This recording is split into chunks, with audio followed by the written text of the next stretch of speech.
시작할까요? 우리 한번 기도하고 시작하겠습니다. 하나님, 2013년도를 보내고 또 2014년도 새로운 한 해를 저희에게 주심을 감사합니다.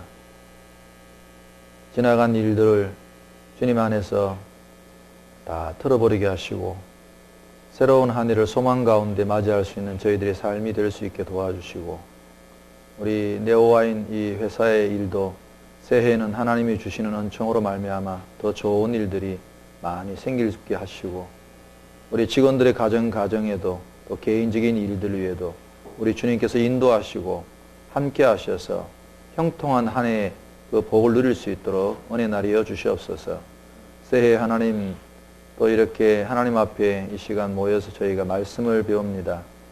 우리들에게 세상의 궁극적인 진리에 대해서 귀를 열 수 있는 마음들을 허락하시고, 하나님의 진리 가운데 우리가 눈에 보이는 세상뿐만 아니라 눈에 보이지 않는 참된 세상에 대해서도 더 크게 마음을 열 수 있는 시간이 될 수 있게 도와주시옵소서. 그 옛날 하나님과 동행하며 살았던 사람들의 이야기를 오늘부터 함께 나누기를 원합니다. 하나님, 그들의 삶의 여정 가운데서 우리가 보고 듣고 또 깨닫고 배워야 할 교훈들을 이 시간 알아가는 귀한 시간 될 수 있도록 함께 인도하여 주시옵소서. 감사드리며 예수님의 이름으로 기도드립니다. 아멘. 여러분끼리는 다 인사하셨는지 모르겠지만 저랑은 새해하고 처음 만나는 거니까 같이 인사 한번 합시다. 새해 복 많이 받으십시오. 네, 새해 복 많이 받으십시오.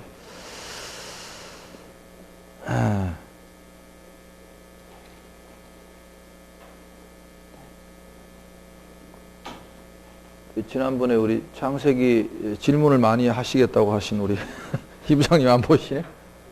아직 못 오셨네요. 네. 오늘은 이제 창세기 우리 12장 이제 족장들의 이야기를 좀 해보겠습니다. 족장들의 이야기. 맨 먼저 이제 우리가 좀 살펴볼 인물이 아브라함이라는 사람입니다. 아브라함. 유대인들의 실질적인 이제 그 조상은 사실은 야곱으로 우리가 이야기하는데, 그 야곱의 할아버지였던 아브라함이 최초로 히브리인 유대인이라는 이 족속이 생기게 된 시발점이 된 사람이 아브라함이라는 사람입니다. 교회 다니는 사람은 아브라함이라는 사람을 모르는 사람이 없고, 대체로 100% 거의 다 안다고 보고, 교회 안 다니는 사람들 가운데도 그래도 아브라함이라는 이름은 꽤 많이 이렇게 알려진 이름 가운데 하나입니다. 왜냐하면 지금 전 세계의 3대 종교라고 말할 수 있는 유대교, 이슬람교, 그리고 기독교, 이 사실은 이 3대 종교가 다 이 창세기라는 이 책을 다 경전으로 씁니다. 똑같이 씁니다, 사실상. 그러니까 이슬람교도 자기들의 선조를 아브라함으로 다 꼽고 있습니다. 자기들도 아브라함의 후손이라고 이야기하기 때문에 이슬람 사원 가운데도 아브라함을 기념하는 사원들이 터키 지방 일로 가면 꽤 지금도 많이 남아 있습니다. 아브라함은 우리가 흔히 교회에서 우리 많은 사람들이 믿음의 조상이라 이렇게 부르는 인물 가운데 한 사람입니다. 교회 다니는 사람들이 되게 이제 한편으로 되게 좋아하는 인물이기도 하고, 또 한편으로는 그 믿음의 조상이라는 타이틀, 그리고 성경에서 하나님과의 어떤 관계성을 이야기할 때 좀 특별한 칭호를 받은 사람이 두 명이 있는데, 한 사람은 아브라함이고 한 사람은 다윗이라는 인물입니다. 아브라함은 그 믿음 생활로 말미암아서 하나님께 너는 이제 내 친구다, 친구라는 그런 벗이라는 그런 칭호를 받은 참 인간 중에 대단한 사람이라고 할 수 있고, 또 다윗 같은 경우에는 하나님이 사람 가운데 너처럼 내가 마음에 꼭 드는 사람이 없다, 내 마음에 합한 자라는 그런 별칭을 얻었던 사람 가운데 하나입니다. 그래서 유대인들은 굉장히 아브라함이라는 인물을 자기 조상으로 이렇게 존경하고 있습니다.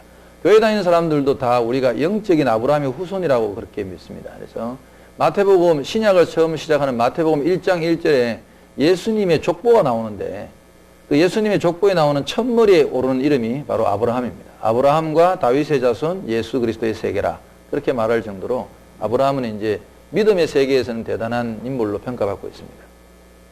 이 교회 다니는 사람들에게 아브라함에 대해서 이야기하면 거의 다 믿음의 조상이라는 그런 칭호를 많이 쓰죠. 근데 그 칭호 자체가 친근하고 가깝게 여겨지는 분들도 계시겠지만, 대부분은 좀 뭔가 좀 거리감이 좀 있어 보이는. 근데 이 아브라함이라는 인물도 처음부터 그렇게 뭐 믿음의 조상으로 불렸던 건 아닙니다. 다행스러운 거는 이분도 믿음 생활을 시작했을 때 우리랑 별 다를 바 없이 하나님과 처음부터 막 밀착해서 잘 동행한 게 아니고 실패도 하고 넘어지기도 하면서 그렇게 믿음이 자라갔다는 사실이 우리한테 참 위안이 되는 사실이죠. 우리 대체로 그런 사람 좀 싫어하잖아요. 이렇게 엄친아 같은 이런 사람들 막 너무 막 처음부터 잘 나가지고 끝까지 잘 나가는 이런 사람 별로 안 좋아하잖아요. 이게 좀 모자라기도 하고 약간 부족한데 열심히 해가지고 좀 뭐 성공을 이뤄가고 이제 이런 인물들을 우리가 대체로 좋아하죠. 아브라함도 좀 그런 유형의 사람이라고 봐야 됩니다. 이제 목사님들이 교회에서 설교할 때 이 아브라함 설교를 하면은 주로 아브라함이 이제 그 본토 친척 아비 집을 떠나서 딱 결단하고 하나님이 가라는 그 가나안 땅으로 지금의 팔레스타인 지역으로 간 그런 사건에 대해서 굉장히 이제 높이 이제 평가하고 그러는데 하나님이 이 아브라함이라는 인물을 왜 선택했는지 그리고 아브라함이 어떻게 그 가나안 땅까지 가게 되는지 이런 경위는 전혀 성경에 기록해 놓지 않습니다. 성경의 특징 가운데 하나가 우리가 궁금해하는 거 별로 기록하지 않았다는 겁니다. 그러니까 하나님이 기록하고 싶은 것만 기록한 거죠. 우리한테 세세한 설명 같은 거 잘 하지 않은 게 참 많습니다. 그래서 이제 이런 거는 좀 그 고대의 역사가들 그리고 유대인들이 또 성경 외에 다른 여러 가지 써놓은 책들 이런 것들을 참조하면 그래도 아브라함에 대한 정보들을 우리가 좀 많이 알 수 있습니다. 1세기에 지금 우리가 21세기에 살고 있는데 1세기에 그 팔레스타인 지역 유대인들 가운데 유명한 역사가가 한 명 있었는데 요세푸스라는 역사가가 있습니다. 요세푸스라는 역사가의 글에도 아브라함에 대한 이야기들이 좀 쓰여 있고 그런데 교회 다니는 사람들도 사실은 좀 궁금해합니다. 그런 거를. 왜 하나님이 아브라함을 선택하시고 어떻게 아브라함이 이렇게 자기의 본토를 떠났을까? 원래 아브라함이 살던 지역은 성경에 갈대아 우르라고 나와 있습니다. 그 우르라는 지역은 지금의 터키 이제 이라크 지역입니다. 이라크 지역에 해당하는 곳인데 그곳에서 떠나가지고 지금의 이스라엘 땅까지 이동을 했다는 거죠. 뭐 지금에야 뭐 비행기 타고 훅 날아가고 뭐 자동차가 발달한 시대지만 그리고 지금은 뭐 글로벌한 시대라서 세계 여행을 많이 하고 하는 시대지만 그 당시에 이런 먼 거리를 이동하고 더구나 자기가 살던 거주지를 떠나가지고 전혀 낯선 민족에게로 간다는 것은 굉장한 모험이었습니다. 지금도 우리가 사실은 뭐 미국이나 이런 데 이민 가서 사는 사람들 이렇게 저도 뭐 작은 누님이 뉴욕에 있습니다만 이제 미국 시민권자라서 오래 살았습니다만 가보니까 그래도 남의 땅에 사는 사람들이 그 삶이 그렇게 막 썩 안정적으로 보지는 항상 좀 불안합니다. 이 남의 땅에 가서 산다는 게. 지금도 그런데 21세기도 그런데 그 당시에 수천 년 전에 그 사람들이 자기의 본토 친척 이 어떤 기득권 있는 장소를 떠난다는 것은 생명을 걸어야 되는 일이었습니다. 그 아브라함은 이게 요세푸스라든지 이런 여러 이제 아브라함에 대한 전성에 대한 이제 지금도 제가 말씀드린 건 성경에 없는 이야기인데 유대인과 함께 읽는 창세기라는 그런 책에 보면 이런 기록들을 읽어보면 아브라함이 살던 그 지역은 고대 근동 세계가 되게 흔히 그랬듯이 굉장히 여러 신을 섬기던 지역이었습니다. 여러 신을 잡신을 많이 섬겼습니다. 그 중에 이제 아브라함이 살던 우르라든지 아브라함이 머물렀던 하란 같은 그런 지역은 특별히 그 하늘의 달 있죠, 달신을 많이 섬기던 지역이었습니다. 난나, 나나 혹은 그렇게 부르는데 그런 고대 근동 세계의 달신을 많이 섬기던 지역이었어요. 지금은 제가 말씀드린 것처럼 우리가 뭐 무신론자다 이렇게 말하는 사람들도 가끔 있지만 고대 세계에서 무신론자라는 건 없었습니다. 무엇인가 누군가를 믿었지 그냥 나는 신이 없다고 부정하는 사람은 고대 세계는 사실상 아무도 없었습니다. 그래 이 아브라함에게 하나님이 나타나신 그 경위를 그 성경 외에 다른 전성을 살펴보면 좀 재밌게만 들으십시오. 성경에 없는 이야기 참고로. 그 사람들이 전부 다 이제 옛날에 이제 나무 같은 거 깎아가지고 이제 뭐 달신이라 그러고 무슨 신이라 그러고 이제 그걸 섬기고 하니까 실제로 성경에 보면 아브라함의 아버지의 이름이 데라라는 사람인데 이 데라가 우상을 섬기던 사람이라고 기록되어 있습니다. 성경에. 그 당시 흔히 섬기던 우상을 섬기던 그런 사람인데 신학자들의 말에 의하면 이 데라가 단순히 그냥 우리가 뭐 우상 섬기듯이 섬기는 것만 한 게 아니라 그걸 직접 만들었다고 합니다. 만들어서 판매하던 사람이었다고 그렇게 봅니다. 그러니까 나무 같은 걸 이제 크고 작게 이제 깎아가지고 왜 전시해놓고 이제 파는 거 있지 않습니까? 이제 그런 사람이었다고 그래요. 근데 아브라함은 그게 늘 못마땅했다고 그래요. 아브라함은 이제 그 자연 속에서 이 어떤 세계가 돌아가는 어떤 그런 질서 이런 거를 보면서 여기에는 누군가 저 사람들이 막 섬기는 달, 하늘에 있는 달을 섬기는 걸 보면서 저거는 왠지 진짜 신이 아닌 것 같다. 무언가 저 달도, 저 해도, 이게 여러 가지 이제 있잖아요. 별도 있고 그러니까 저 전체를 누군가가 주관하고 만든 어떤 창조주가 있지 않겠는가. 늘 아브라함은 그런 고민을 좀 했다고 그래요. 그런 생각을 많이 했다고 그래요. 그 이제 아버지가 그 나무를 깎아서 우상 이렇게 만드는 그걸 보고 별로 안 좋아했다고 그래요. 그게 이제 예화가 있어요. 일화가 있어요. 하루는 아버지 데라가 이제 아브라함한테 지금 말하면 이제 가게를 맡기고 이제 자기 이제 우상 파는 가게를 맡기고 볼일 보러 나갔대. 이제 잘 보라고, 가게 잘 보라고. 나갔는데 이제 크기별로 이렇게 쭉 이제 진열이 됐을 거 아닙니까? 나무로 깎은 게. 이제 한 번은 아브라함이 장난기가 발동해가지고 그 아버지가 그렇게 하는 게 못마땅하니까 이거를 이제 다 한 번은 어떤 사람이 이제 그 밀가루 같은 거 이런 말하자면 이제 곡식 가루 같은 걸 가지고 그 우상 가게에 와가지고 그걸 바쳤대요. 그러니까 그걸 사갈 돈은 없고 신한테 이제 뭔가 소원은 빌고 싶고 그래가지고 그 우상 파는 가게에 와가지고 그 어떤 아주머니가 이제 그 가루를 바치고 이제 빌었단 말이에요. 아브라함이 가고 나는데 그 아주머니 가고 나는데 그게 보기 싫으니까 그 가루를 갖다가 전부 다 이제 가게에다 확 이렇게 흩어버리고 나무도 이제 차례대로 크기도 쫙 진열되어 있는 그 우상들을 전부 다 엎어버리고 제일 크기가 큰 우상의 손에다가 짝대기 하나를 딱 꽂아놨답니다. 아버지가 오기 전에.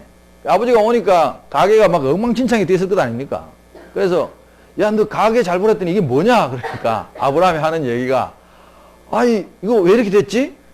좀 전에 어떤 아주머니가 와서 이게 가루 해가지고 신한테 절하는 걸 봤는데 내가 오니까 이렇게 엉망진창이 되어 있네요. 그러니까 아버지 저 큰 우상에 짝대기 손에 짝대기가 지어 있는 거 보니까 저놈이 지가 다 혼자 먹으려고 자기들끼리 싸웠나 봐요. 이제 아브라함이 이렇게 말했다는 거예요. 그러니까 아버지 데려가 기가 막혀가 야 이놈아 그 나무로 만든 우상이 어떻게 움직이고 어떻게 자기들끼리 싸운단 말이냐 말이 되는 소리를 해라.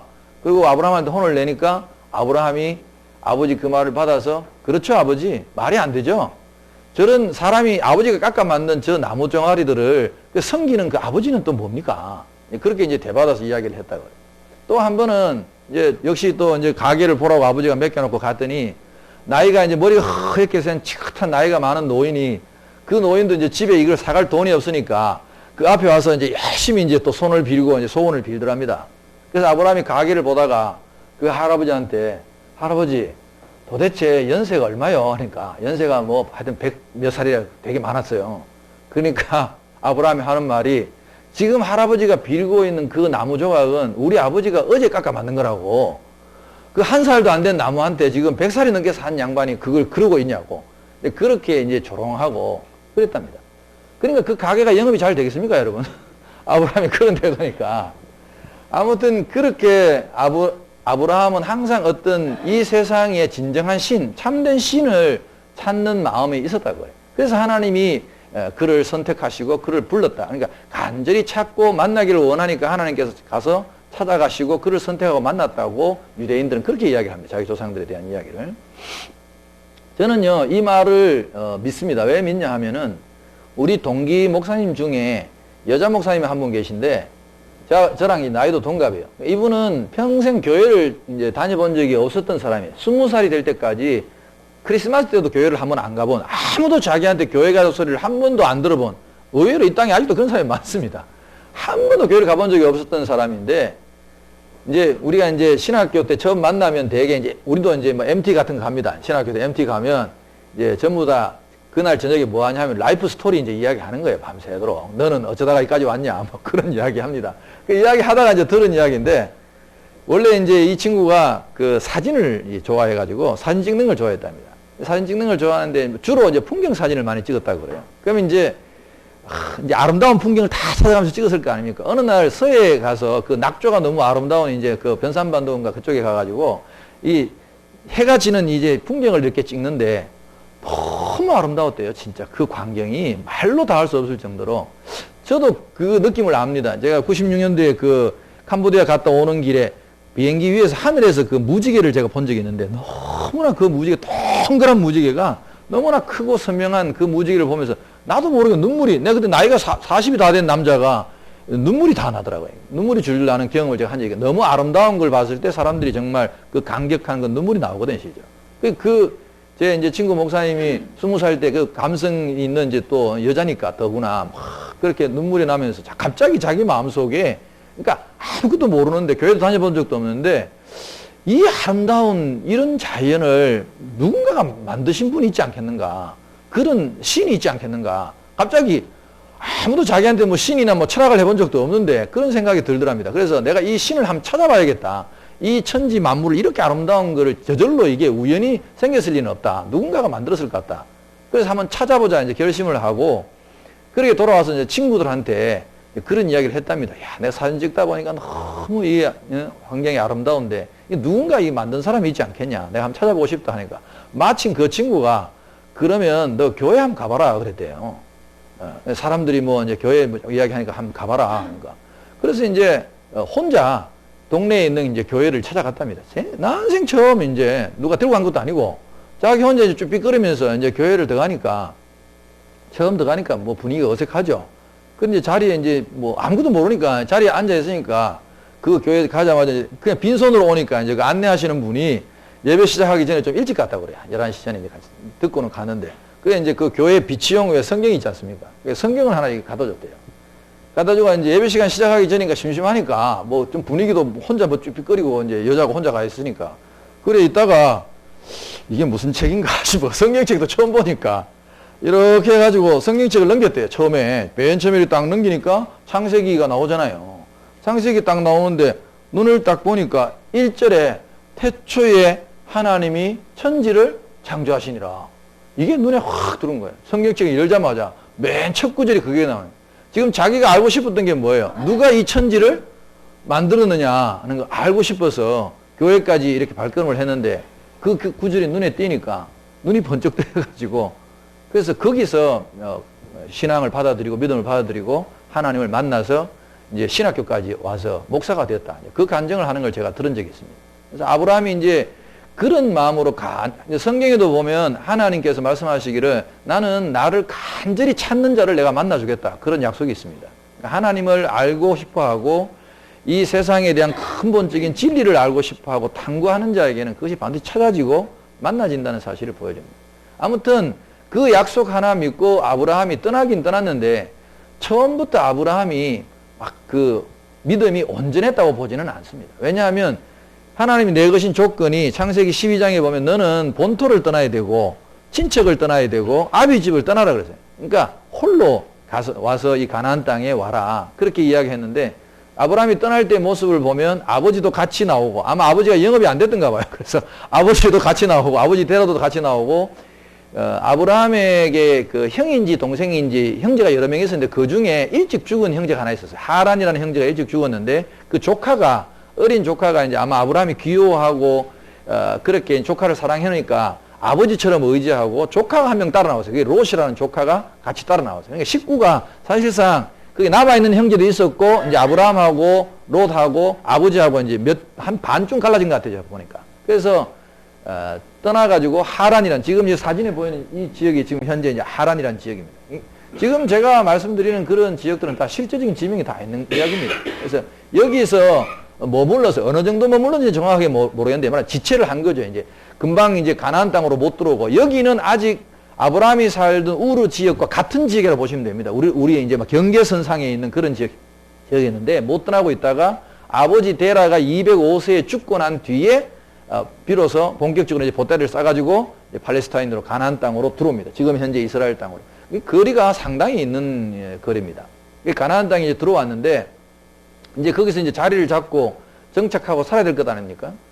예, 저는 이제 아브라함이 이 가나안 땅에 들어온 사건을 믿음의 학교에 들어온 사건이라 그렇게 보는데, 하나님의 이 믿음의 학교라는 게 좀 특징이 있습니다. 여기 들어오면요, 예, 항상 모든 학교에는 항상 시험이 있습니다. 시험이 없는 학교는 없잖아요. 시험이 항상 있고, 그리고 이 학교는 좀 이상한 학교라서 월반도 시켜주고 가끔 이렇게 그러니까 먼저 된 자가 나중되는 경우도 있고 나중된 자가 먼저 되는 경우도 있고, 이제 그런 이제 학교에 이제 들어온 것이죠. 학교에 들어왔는데 하나님이 맨 먼저 이 아브라함에게 13장에 보면 이 하나님이 오라고 했잖아요. 약속했잖아요. 내가 이 땅에 가서 너를 잘 되게 복주리라 하고 이 아브라함을 데리고 왔는데 13장에 보면 맨 먼저 이 가나안 땅에 들어와서 만나는 사건이 기근입니다. 기근을 만나요. 하나님을 잘 섬기겠다고 이제 신을 이제 잘 섬기겠다고 약속을 받고 하나님이 가라고 한 지시한 땅, 약속의 땅에 왔는데 맨 먼저 당한 일이 기근이었어요. 지금 우리 이제 젊으신 분들은 뭐 주로 이제 뭐 기계를 만지시고 이 산업사회에서 사시니까 기근하면 별로 충격이 없잖아요. 우리는. 왜냐하면 직접 농사를 안 지니까 그래요. 사실 우리가 농사 짓는 사람 같으면 이게 농업을 기반으로 하는 사회에서는 기근은 우리 산업사회에서 말하면 우리나라로 하면 IMF와 같은 거야. IMF와. 큰 타격이죠. 한 해 기근 들어가지고 농사 망쳐버리면 굶어 죽을 수도 있는 시대였어. 사실은 그때. 그러니까 이제 기근이 오니까 하나님이 어떻게 보면 이제 아브라함에게 어떻게 하나 이제 보려고 세습한 것 같아요. 그러니까 아브라함은 일생에 하나님 앞에 큰 세 가지 시험을 치렀습니다. 저는 이 시험이 거의 우리 인생들이 거의 다 치르는 시험이라고 봅니다. 그리고 특히 우리의 믿음을 가진 사람들은 이 세 가지의 시험을 거의 다 공통적으로 치른다고 보시면 됩니다. 그 첫째 시험이 물질 관계 시험입니다. 물질에 대해서 어떻게 우리가 어떤 가치관을 가지느냐, 어떤 믿음을 가지냐 하는 그런 문제예요. 돈의 문제죠. 하나님이 제일 먼저 시험한 것이 아브라함에게 시험한 것이 기근을 줘서 너가 이 물질의 문제에 대해서 어떻게 가치관을 가질 것인가 하는 걸 물었죠. 그럼 여러분 저도 이제 뭐 제가 교사 출신이라고 그랬잖아요. 항상 시험을 내는 사람은 출제자는 정답을 갖고 냅니다. 그렇죠? 문제를 낼 때는 이 문제에 대한 정답이 뭐라는 걸 딱 갖고 내죠. 정답이 없이 문제 내는 사람은 없어요. 하나님이 이 기근을 아브라함에게 던져줬을 때 하나님이 원하시는 정답은 뭐였냐 하면 아브라함이 이제 정답을 제가 이제 아브라함이었으면 이제 이렇게 정답을 쓰면 하나님이 기뻐하실 정답이었어요. 하나님, 제가 여기 어떻게 왔습니까? 왜 왔습니까? 하나님 믿고 온 거 아닙니까? 그리고 하나님이 여기 가라고 그래서 내가 이때까지 가지고 있던 모든 기득권 다 내려놓고 본토 친척 아비집 다 버리고 여기까지 왔으면 이제부터 이 가나안 땅에서 모든 악기를 열고 만사 형통하게 해 주셔야 될 거 아닙니까? 이제 그런데 하나님이 지금 나한테 기근을 주셨어요. 어려움을 주셨어요.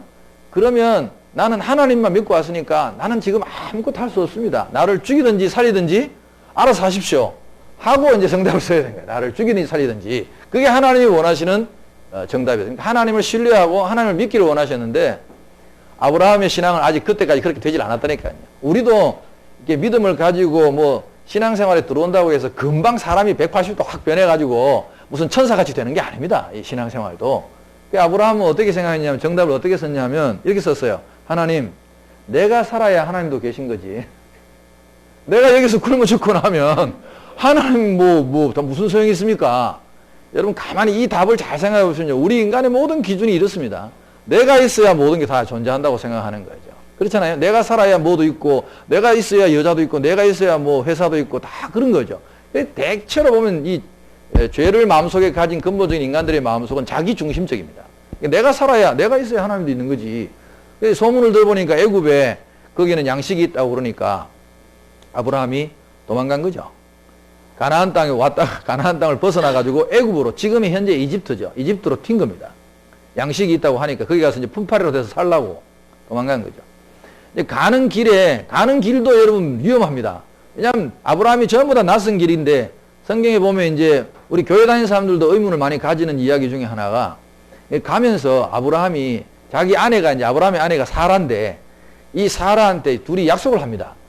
그 당신하고 나하고 이집트 갈 때 항상 여행하는 길에 누구든지 사람들이 와서 물으면은 전부 다 당신이 너무 이게 사라가 성경에 보면 되게 이뻤다고 나와 있어요.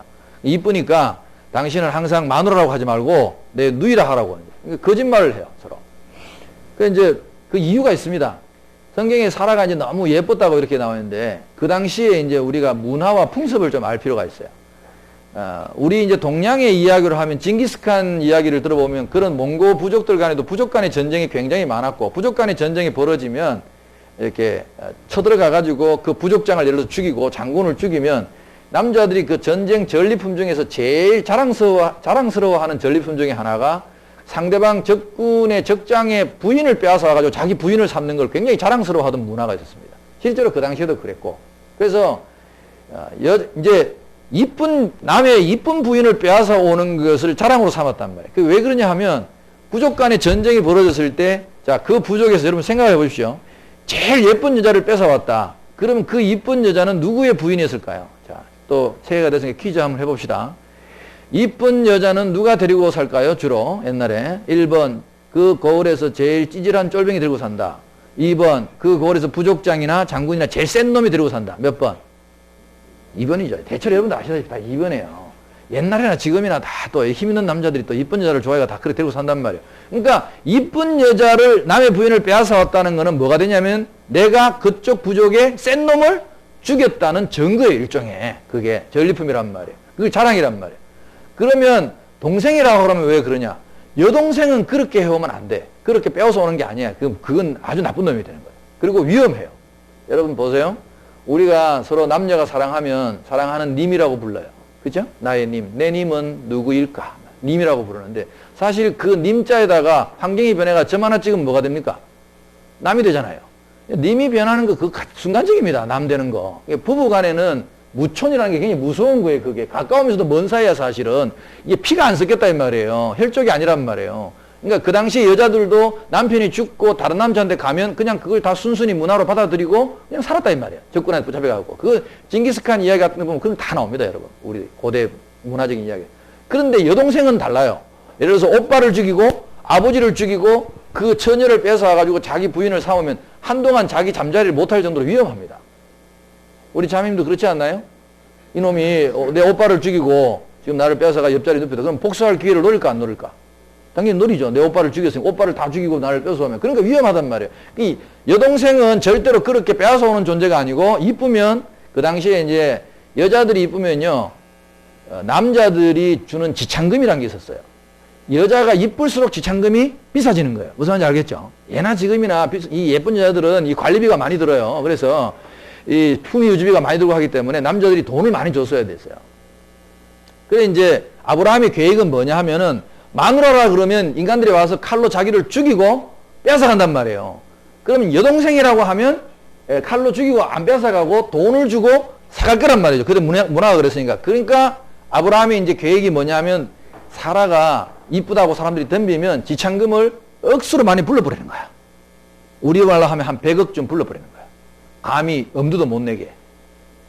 또 어떤 분들은 교회 다니는 분들이 주로 저한테 그런 질문을 많이 해요. 아니 목사님 그때 아브라함이 나이가 75세고 사라는 10살 차이거든요. 65세인데 65세 할머니가 이쁘면 얼마나 이뻤다고 뭐 남자들이 그 침을 흘릴 정도가 됐겠습니까? 그렇게 질문하는 분들이 많아요. 근데 우리랑 그 시대적인 배경이 좀 달랐다고 보셔야 돼요. 성경에 보면 아브라함이 175세까지 살았고 그 아버지 데라는 205세까지 살던 시대니까 평균 수명이 지금하고 많이 달라요. 우리하고. 지금 우리도 제가 결혼할 때만 해도 제가 만 23살에 결혼했거든요. 우리 한국 나이로 25살이 되자마자 결혼했는데 우리 나이 때는 지방에서 제가 살던 지방에는 노총각 기준이 30살이었어요. 그러니까 노총각 되기 전에. 그리고 여자는 25살이 노처녀 기준이었어요. 그때. 우리 집사람하고 저하고 동갑인데 우리 집사람 노처녀 안 만들려고 제가 25살에 결혼했어요. 빨리 결혼했는데 지금은 뭐 이제 나이 뭐 40이어도 별로 안 급해 하잖아요. 이렇게 총각 처녀들이. 왜냐하면 평균 수명이 그만큼 지금 우리가 많이 늘어났기 때문이에요. 그 당시에도 평균 뭐 한 175살까지 살던 시대니까 65살 같으면 지금 우리로 말하면 한 30대 초반이나 20대 후반 정도밖에 안 되는 그런 나이였어요. 그러니까 거기에다가 성경에 보면 그때까지 사라가 아기를 놓지 않은 이제 뭐 몸이었다고. 그러니까 뭐 S라인도 좀 잘 유지됐을 거고 좌우단간에 무지하게 이뻤대요. 뭐 이뻤다고 하니까 지금 그대로 믿는 거죠. 그리고 또 하나에 볼 수 있는 거는 이제 학자들의 이야기가 이제 이 이스라엘 족속은 이게 백인입니다. 이제 하얗잖아요. 우리가 셈 족속이기 때문에 하얀데 이 이집트 사람들은 함 족속이에요. 흑인들이에요. 흑인족. 까무잡잡해요. 피부가. 그러니까 이 유색 인종들이 그 백인을 보는 그 눈이 나이를 좀 가늠하기도 힘들고 되게 또 이뻐 보이잖아요. 우리가 대체로 인형하는 거 보면 전부 서양 인형하죠. 기준이 코가 오똑하고 지금 성형하는 거 보면 다 사실 그쪽에 기준을 많이 맞추잖아요. 그러니까 이집트 사람들이 볼 때 이 백인 여자였으니까 백설공주처럼 또 이뻤을지도 모르죠. 아무튼 그렇게 이제 내려오면서 너는 내 누이 동생이라고 하자 그랬는데 사실상 성경을 보면 완전 거짓말은 아니에요. 가만 보면 교회 다니는 사람들이 새빨간 거짓말은 잘 못합니다. 반쯤 거짓말을 하죠. 실제로 이복 누이였거든요. 이 사라가 아브라함하고. 그러니까 누이이자 부인이니까 한쪽은 맞는 말이야. 전혀 거짓말은 아니었어요. 그래서 이제 둘이가 이제 그렇게 작전을 짜고 아브라함이 내려왔는데 역시 아니나 다를까 이제 중간에 남자들이 딱 나오는 거죠. 나와가지고 칼을 뒤에 딱 감추고 아이 그래 어딜 가십니까 하니까 우리 애굽으로 갑니다 하니까 이집트로 갑니다 하니까 아이 그래 옆에 부인이십니까? 대단히 미인이신데요. 남자들이 물으니까 부인이다 하면 바로 확 찌르고 이제 뺏어 가려고. 그러니까 이제 아브라함이 이제 작전을 딱 짜놨으니까, 아이, 무슨 말씀이냐고. 우리 부인 아니라고. 제 여동생이라고. 그러면서, 그러면 남자들이 칼을 딱 일단 넣어요. 여동생이라는 게 칼을 빼면 안 되잖아요. 죽이면 안 되니까. 오빠를 죽이면 안 되니까. 칼을 딱 넣고, 그래, 사실 여동생이 되게 이뻐서 제가 마음에 드는데, 제 아내로 좀 주실 수 없습니까? 제가 지참금을 얼마나 드리면 되겠습니까? 그러니까 아브라함이 제가 아까 말한 것처럼 100억 부른 거예요. 그 남자들이 전부 다 억하고 자빠졌죠. 너무 이쁜데 100억이라는 돈이 그래 쉽지 않잖아요. 그 당시에. 그래가지고 내려오는 길에 만나면 100억, 만나면 100억 하면서 이제 이집트까지 무사히 내려왔어요. 아브라함은 자기 생각대로 이제 잘 돌아가는 것 같았죠. 야, 이제 정말 이거 멋진 아이디어다. 그리고 내려왔는데 성경에 보면 이게 여러분 그 정도 되면요. 100억짜리 백설공주가 나타났다. 그럼 이집트가 좀 뒤집혀지지 않겠습니까? 소문이 날 것 아닙니까? 실제로 소문이 난 거예요. 이게 왕의 기회가, 이게 이집트의 왕을 파라오로 합니다. 그게 성경에 보면 바로라고 써놨어요. 우리 할아버지들이 발음이 잘 안 돼가지고, 이게 바로라고 쓰는데, 원래 그 파라오라는 말이죠. 그 왕의 기회까지 이게 들어간 거예요. 왕의 기회 들어가서 신하들 이야기를 듣고는 그 당시에 제일 돈 많은 사람이 사실은 왕이거든요. 그 왕이, 그리고 아니, 팔레스타인에서 그렇게 백설공주 같은 이쁜 여자가 왔다 그러니까 왕이 또 체면이 있지 안 사고는 안 되거든 또.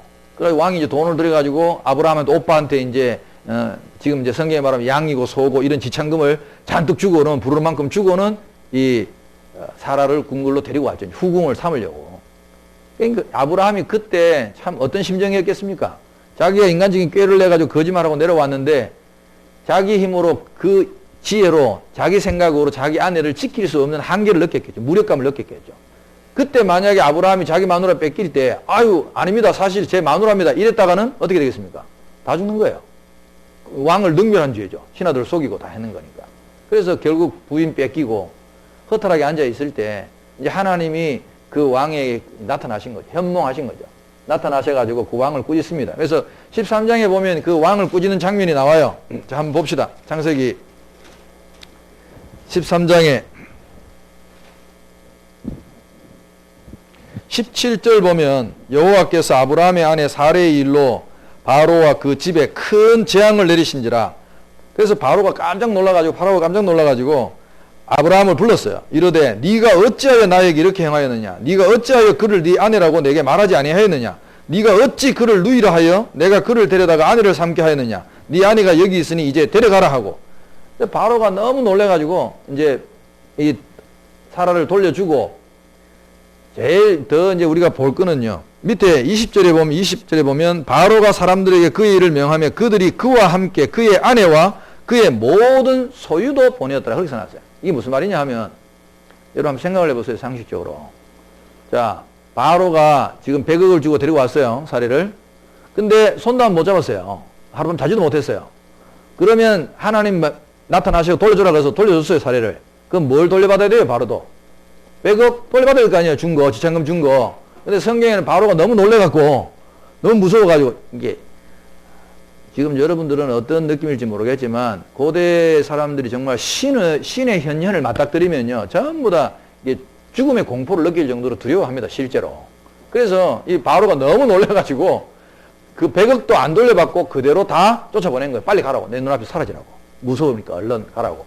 그래서 아브라함이 그 소유를 다 갖고 다시 가나안 땅으로 돌아왔습니다. 그러니까 아브라함의 첫 초기 인생을 보면 마누라 팔아가지고 그래서 올라온 사람입니다. 이 사람이. 거짓말 해가지고 올라온 사람이죠.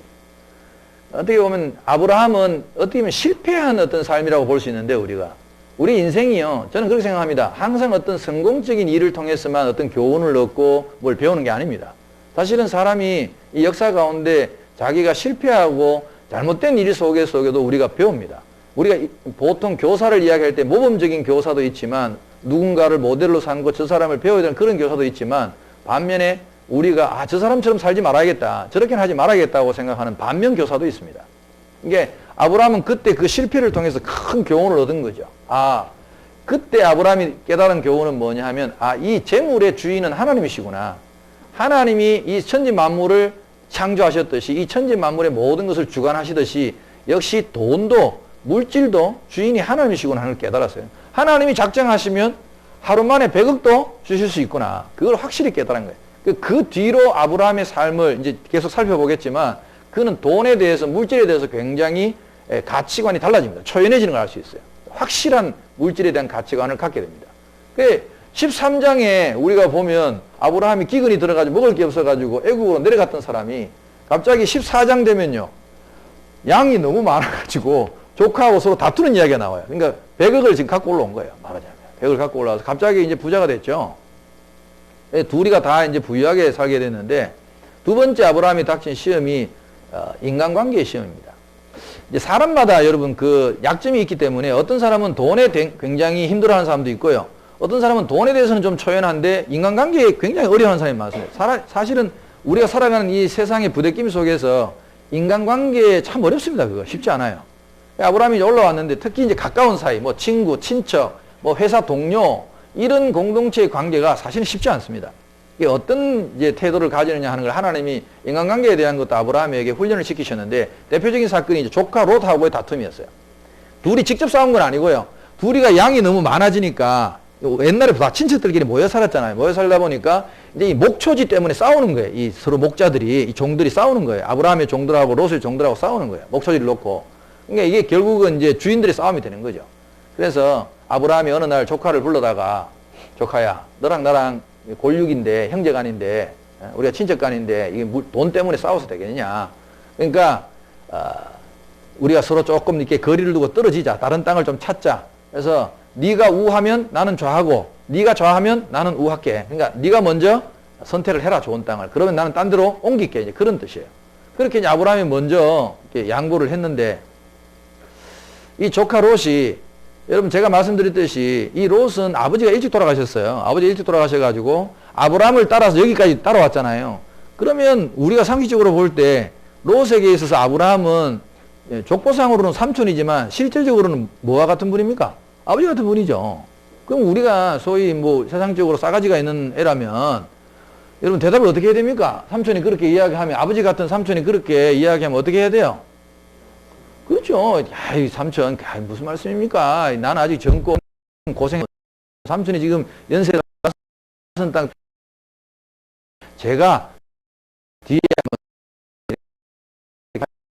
되는 거 아닙니까, 여러분? 솔직히. 근데 이 싸가지 없는 롯이 그럼 삼촌 제가 먼저 하고 소돔 고모라 땅을 딱 선택한 거예요. 딱 선택해가지고 가니까 우선 보기에는 그 땅이 실제로 그때 괜찮았거든요. 목초지로. 가면 아마 아브라함은 인간이니까 마음이 좀 서운함은 있었겠죠. 롯이 옮기고 난 뒤에 얼마 안 있어가지고 그 땅에 전쟁이 벌어졌습니다. 이 전쟁은요, 고대 전쟁사에 기록되어 있는 전쟁입니다. 여러분, 소돔 고모라는 많이 이야기 들어보셨죠? 타락의 상징적인 도시로 우리 지금도 많이 이야기하는 뉴스에도 세상 사람들도 인용하는 도시 중에 하나가 소돔 고모라입니다. 실제로 이제 그 소돔성 고모라성 하는 것은 옛날 우리 역사적으로 배운 걸 말하면 일종의 도시국가입니다. 조그마한 도시국가였는데 우리가 알다시피 그 소돔 고모라성 같은 게 지금의 사해 염해 부근에 있던 도시들로 알려지는데 지금은 흔적도 없습니다. 다 사라지고 없는 고대 도시들인데 그 당시에 그 염에서 나오는 소금, 염전으로 인해 가지고 그 소금 무역을 통해서 굉장히 부를 축적했던 도시입니다. 근데 이제 그 인근에 있던 그 나라, 이게 작은 도시국가였는데 통일된 큰 나라를 갖고 있던 왕이 하나 있었어요. 그돌라오멜이라는 그 당시 고대 왕국이 하나, 왕이 있었는데 그 왕에게 이 도시국가들이 말하자면 보호를 받으면서 조공을 바치는 그런 관계였어요. 조공을 바치는 관계였는데 소돔, 고모라, 뭐 소알 그 근처에 있는 한 5개 성이 자기들끼리 이제 돈이 많아지니까 용병을 사고 돈이란 거는 곧 이게 또 이게 굴력하고 맞먹으니까 이것들이 이제 금방 젖어가지고 말해서 5도시가 연합을 했어요. 연합을 해가지고 그 그돌라오멜이라는 왕을 섬기다가 배반을 한 거예요. 배반했다는 건 간단합니다. 세금을 안 바친다는 거예요. 이제 더 이상 우리 안 바친다 하고 하니까 그돌라오멜이 이제 성질이 나가지고 군사를 몰고 거기도 네 왕을 연합군을 만들어가지고 쳐들어왔어요. 이 고대 전쟁사에 보면 그 군대의 병력이 최하 한 5만에서 많게는 10만 정도까지 봅니다. 쳐들어와가지고 이 소돔 고모라성 5개 연합국하고 전쟁이 붙었는데 결과는 패했죠. 소돔 고모라성이 완전히 패해가지고 여기는 지금 뭐 전쟁을 경험한 세대가 아무도 거의 안 계시기 때문에 전쟁이 얼마나 위험한 것인지 실감하지 못하실 거예요. 그 당시 고대에는요, 뭐 부족 간의 전쟁이든 나라 간의 전쟁이든 전쟁에 패했다 하는 것은요, 그건 뭐 상상하기 힘든 겁니다. 뭐 재산 다 뺏기는 건 물론이고 사람들도 다 끌려가가지고 평생 노예로 사는 겁니다. 그 신분이 어쨌든 간에 뭐 왕자였든 왕이든 간에 끌려가면 무조건 다 노예살이 하는 거예요. 그래서 5성에 있는 사람들이 싹 다 끌려갔죠. 물론 소돔성에 있는 사람들도 다 끌려가고 그 중에 누구도 포함되었겠습니까? 롯도 끌려간 거죠. 그걸 이제 아브라함이 딱 듣고는 들었어요. 그 이야기 들었어요. 그 보통 사람들 같으면 조카가 싸가지 없이 지가 먼저 좋은 땅 택해 그래 갔어요. 근데 걔가 가자마자 이런 불행한 일을 당했어요. 그럼 보통 사람들은 뭐라고 말합니까? 아, 딱 그놈 그거 쌤통이다. 근데 그럴 줄 알았다 싸가지 없는 놈 하고 이제 보통 그럴 텐데 아브라함은 또 그렇지 않았어요. 이제 조카라고 마음이 아파가지고 아브라함이 이제 자기가 그게 보통 우리가 성경에 교회 다니시는 분들도 아브라함 하면 그냥 뭐 하나님을 잘 믿었던 그냥 평범한 뭐 노인인가 뭐 이렇게 생각하시는 분들이 많은데 한 작은 이제 고을의 부족장으로 보셔야 돼요. 작은 왕국의 왕 정도로 보셔야 돼요. 왜냐면 군사가 318명이었어요. 그 느린 군사가. 그럼 군사만 318명이면 딸린 식구들 해가지고 거의 한 2,000명의 작은 왕국의 왕이라고 봐요. 이제 이 동맹군들이 있었어요. 동맹을 맺은 사람들이 있었는데 그래봤자 군사 수가 한 수천 명 정도에 불과하죠. 그 수천 명의 군대를 이끌고 이제 그 그돌라오멜 포로들 잡아가는 그 군대를 추격해 가기 시작한 거죠. 참 그건 제가 봤을 때는 목숨을 걸어야 될 일이었다고 봐요. 왜냐하면 그 군대가 뭐 전쟁에 패해서 도망가는 군대가 아니고 승리해서 돌아가는 군대이기 때문에 사기도 충천하단 말이에요. 그 돌아가는 길인데 아마도 이제 5만 명이 여러분 이렇게 쭉 회군을 하면요. 한꺼번에 5만 명이 가는 게 아니거든요. 부대별로 뚝뚝뚝 떨어져 가는데 아마도 이제 첩보전을 펼쳤던지 아브라함이 자기 조카 롯을 구하는 게 목적이었으니까 자기 조카 롯을 붙들어가는 이제 그 부대를 아마 추격했다고 봐요. 그런 일일대의 부대를 추격해가지고 뭐 영화 같은 거 보면 우리 이제 그런 장면 많이 상상 가시잖아요. 막 승리하고 돌아가니까 여자들 붙잡아가면서 막 그 텐트 쳐놓고 막 돼지 막 통 바베큐 막 돌리면서 막 술 마시면서 와하하 해가지고 밤새도록 이제 취해가지고 엎어졌을 때 이제 이 아브라함이 기습 작전을 펼쳐가지고 이제 조카 롯하고 그 소돔성 사람들을 구해낸 것 같아요. 그래서 이제 구하고 이제 돌아오는 길에 항상 우리가 신앙적으로 말할 때 가장 성공의 정점에 이르렀을 때가 사실은 인간이 가장 위험할 때입니다. 고린도전서 10장 31절에 보면 너희가 선줄로 생각할 때 넘어질까 항상 주의하라고. 성경이 가장 우리에게 많이 경계하는 것이 우리 인간이 가지고 있는 교만입니다. 교만을 가장 경계하는데 이 하나님이 물질에 대한 그 시험을 아브라함에게 합니다. 여러분 고대 전쟁의 법은 어떠냐 하면요. 전쟁에서 승리한 사람이 사람이고 돈이고 무조건 다 갖는 겁니다. 자기 겁니다. 전쟁에 이기면 무조건 다 자기 거예요. 아브라함이 그걸 다 탈취해 왔으니까 굉장할 것 아닙니까? 생각을 해 보십시오. 그 소금무역을 해서 엄청난 황금을 보유하고 있었던 소돔 고모라 성에 돈만 해도 제가 봤을 때는 지금으로 하면 수백억 수천억이 됐다고 보고 그리고 뺏겼던 사람들을 다 빼앗았어요. 그러면 그게 그 고대의 법에 의하면 누구의 소유가 되겠어요? 아브라함의 소유가 되는 거예요. 그 노예 값만 해도 장난이 아니었을 거예요. 엄청난 돈이었을 거예요. 돌아오는데 두 사람이 마중 나옵니다. 여러분 우리도 항상 인생의 정점에 성공에 다다랐을 때 두 사람이 우리를 마중 나온다고 해요. 하나가 소돔 왕이고 하나가 멜기세덱이라는 사람입니다. 멜기세덱은 하나님의 제사장이라고 불리는 사람인데 아주 신비한 인물이에요. 우리가 성경적으로는 하나님의 현현이라고 보는 인물이에요. 예수님이 현현한 인물이라고 보는데 왜냐하면 이분은 족보가 없다 그래. 시작도 없고 끝도 없는 분이. 사람이 족보 없는 사람은 없잖아요. 그 말은 사람이 아니었다는 뜻이에요. 족보가 없다는 뜻이고. 근데 한 사람이 소돔 왕이 나와요. 와가지고 이제 아브라함을 영접하면서 이게 남아있던 이제 포로로 안 끌려간 여자들이나 이런 사람들이 이제 나왔겠죠. 마중을 나왔겠죠. 아브라함이 구해서 돌아온다고 하니까 이제 포로들 다 끌고 오는데 소돔 왕이 나와서 인사를 하면서 뭐라고 그러냐 하면 수고했다고 그러면서 네가 뺏은 것 중에서 돈은 물질은 네가 다 갖고 백성은 나한테 돌려달라고 그래요. 성경에 보면. 그것도 사실은 법적으로는 맞지 않는 겁니다. 제가 말했듯이 전쟁에서 자기가 뺏긴 거예요. 실패해서 뺏긴 걸 아브라함이 목숨을 걸고 찾아온 거기 때문에 사실은 전부 다 아브라함이 가져도 아무도 말할 수 없는 겁니다. 그 당시에. 아무도 말할 수 없는 건데 이 소돔 왕은 돈은 언제든지 다시 만들면 되니까 백성만 있으면 또 일 시켜가지고 자기가 돈을 긁으면 되니까 참 어떻게 보면 머리가 좋은 사람이죠. 근데 주위에 있는 사람들이 전부 다 아브라함을 바라보는 시선이 그 당시에 어땠을까? 아브라함은요 하나님과의 이 물질적인 관계를 앞서서 다 해결했다 그랬잖아요. 깨끗하게 클리어하게 해결했기 때문에 지금으로 말하면 로또 뭐 어떤 어부지리로 얻은 행운 이런 돈을 원하지 않았던 거예요. 하나님이 자기에게 정당하게 주시는 어떤 그런 가치. 물론 자기 힘으로 뺏은 거지만 사람들이 볼 때는 이 전쟁에 그 둘이 붙은 전쟁의 혼란에 얘가 틈새 끼어 들어와가지고 탈취한 걸로 그런 눈으로 보는 거죠. 그래서 아브라함이 그런 시선이 싫으니까 뭐라고 고백하냐 하면은 그래 내가 너희들이 이런 어떤 다른 일로 인해 가지고 이런 전쟁의 와중에 뭐 럭키, 행운 이런 걸로 내가 재물을 거머쥐었다는 소리를 듣기 싫다 나는. 그러니까 내가 빼앗은 사람도 다 돌려주고 재물 가운데도 내가 함께한 동맹군들의 왜 전쟁 경비가 들잖아요. 사람이 있으니까 그 경비만 제하고 나머지 거는 다 돌려줬어요. 참 대단한 결단이죠. 지금으로 말하면 수백억을 돌려줬다고 봅니다. 그 가치로 본다면 사람이 그러기가 쉽지 않는 거죠. 그렇게 아브라함이 물질의 관계를 이미 통과했다는 걸 하나님께 보여줍니다. 그게 이제 14장의 사건이죠. 그리고 여러분 15장에 넘어가면요. 성경을 읽을 때 우리가 어떤 이해관계를 앞장하고 뒤에 전후관계를 역사적인 사실을 알면 그 다음에 나타나는 말들을 우리가 좀 이해하기가 쉽습니다. 이제 이런 것들이 교회에서 좀 구체적으로 목사님들이 주로 설교만 하시고 이런 것들을 잘 역사적인 배경이나 이런 것들을 잘 설명해 주지 않아서 이해하지 못하는 부분이 있어서 그렇지 이것도 공부하면 얼마든지 이해가 될 수 있는 부분들이 많습니다. 15장을 한번 보실까요? 14장에 이제 24절 끝에 보면 오직 젊은이들이 먹은 것과 나와 동행한 아넬과 에스골과 마므레의 분깃을 제할지니 그들이 그 분깃을 가질 것이니라 다 해결하고 아브라함이 자기의 목 중에서 10의 1은 그 멜기세덱 제사장에게 이제 드리는 장면이 나옵니다. 그게 이제 우리 교인들이 지금 교회 사람들이 하나님께 11조를 바치는 기원이 된 사건입니다. 11조를 물질을 바치는 것들. 15장 1절에 보면 이후에 여호와의 말씀이 환상 중에 아브라함에게 임하여 이르시되 아브라함아 두려워하지 말라 나는 내 방패요 너의 지극히 큰 상급이니라. 이 14장이 지금 아브라함이 승리하고 돌아와서 재물도 싹 다 돌려주고 그렇게 했는데 왜 갑자기 하나님이 나타나셔서 아브라함에게 이런 이야기를 하실까? 이제 이 연관성이 있는 거죠. 그 연관성을 보면 지금 아브라함에게 나타나셔서 두려워하지 말라고 그래요, 하나님.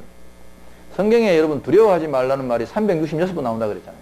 굉장히 많이 나오는데 이런 상황을 읽을 때는 항상 뒤집어서 생각하셔야 됩니다. 하나님이 두려워 말라 하면 지금 아브라함이 어떻게 하고 있다는 뜻입니까? 그렇지, 두려워하고 있다는 뜻이에요. 아니, 아브라함이 두려워하지도 않는데 하나님이 나타나서 아브라함아 두려워하지 말라 그럼 아브라함이 뭐라고 했어요? 나 안 두려워하는데요. 그럼 굉장히 찜맛없잖아요.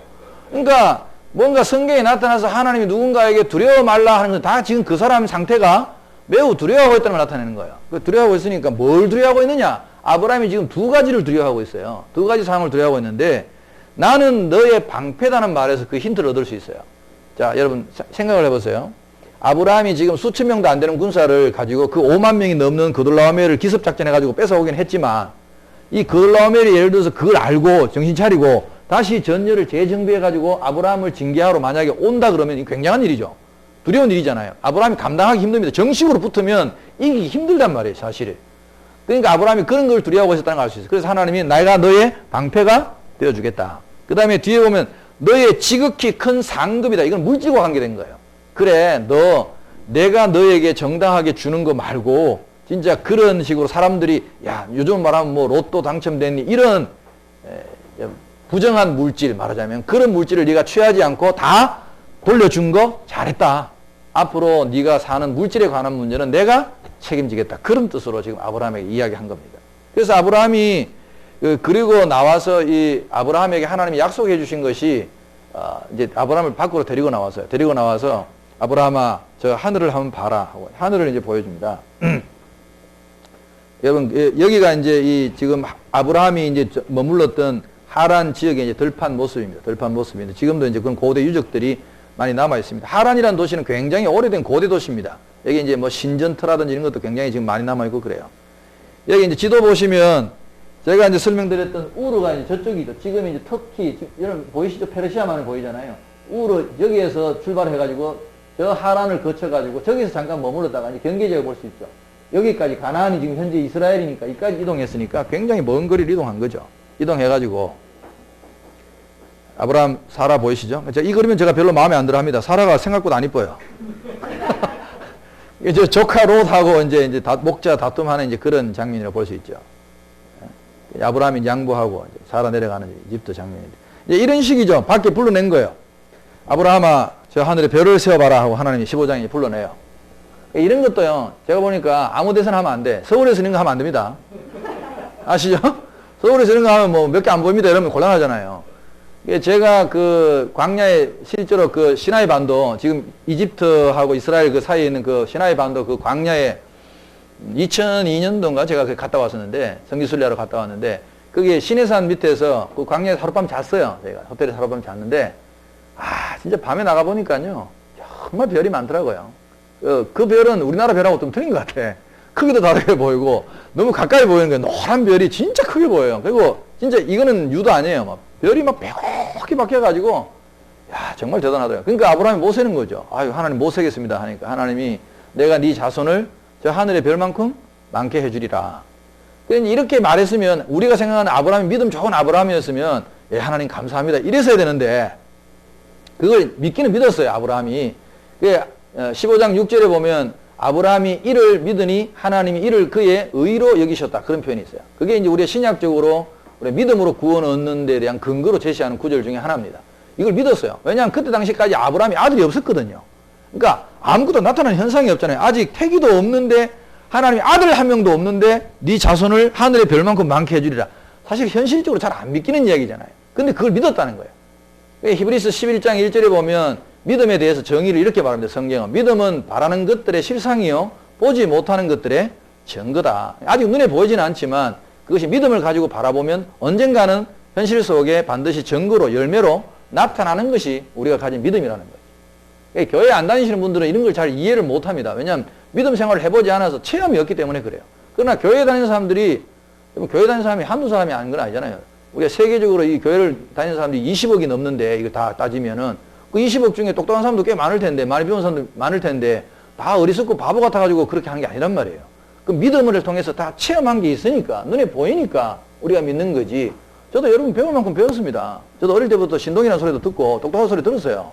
그 내가 뭐 바보라서 이걸 아무것도 안 보이는 걸 믿는 건 아니거든요. 저도 살면서 정말 인간의 어떤 지식이나 지혜로 설명할 수 없는 그런 많은 체험들을 했단 말이에요. 이 믿음이 정말 내가 아무것도 안 보이는 상태에 믿었던 것이 제 삶에서 이루어지고 그 열매가 증거가 보이는 것이 한두 가지가 아니란 말이에요.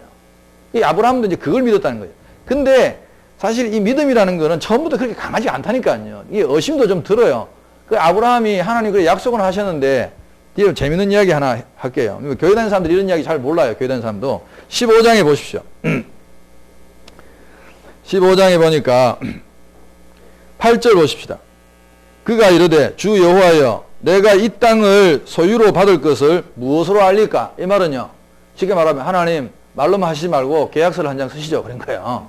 이 보장한 걸 계약서를 쓰자고 한 거예요. 실제로 계약서를 쓰자고 한 겁니다. 그 밑에 보면 9절에 여호와께서 그에게 이르시되 나를 위하여 3년 된 암소와 3년 된 암염소와 3년 된 순양과 산비둘기와 집비둘기 새끼를 가져올지니라.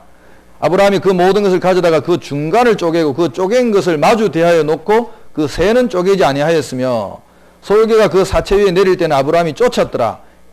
해질 때 아브라함에게 깊은 잠이 임하고 큰 흑암과 두려움이 그에게 임하였더니 여호와께서 아브라함에게 이르시되 너는 반드시 알라. 내 자손이 이방에서 객이 되어 그들을 섬기겠고 그들을 400년 동안 내 자손이 괴롭힐 것이야. 이런 말이 나오고, 뒤에 보면요 17절에 보면 해가 져서 어두울 때에 연기 나는 화로가 보이며 타는 횃불이 쪼갠 고기 사이로 지나더라. 이게 무슨 말이냐 하면, 지금은 우리가 계약서를 쓰잖아요. 문서로. 그리고 도장 찍고 하잖아요.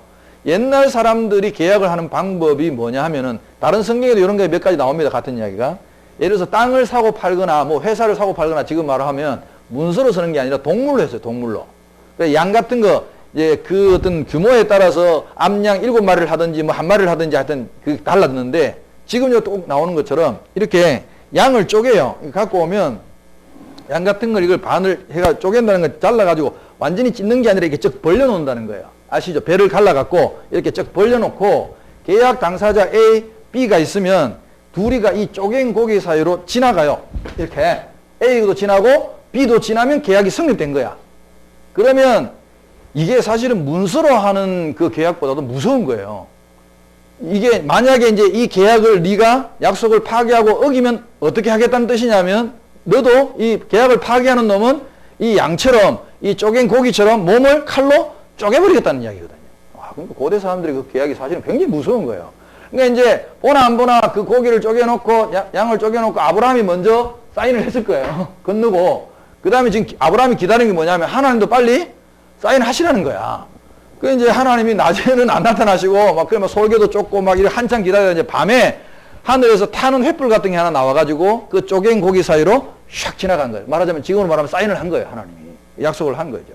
그런 장면들. 그러니까 지금 제가 설명드리려고 하는 게 뭐냐 하면 아브라함이 처음부터 믿음의 조상이 아니었다는 거예요. 이런 단계가 다 있었다는 거예요.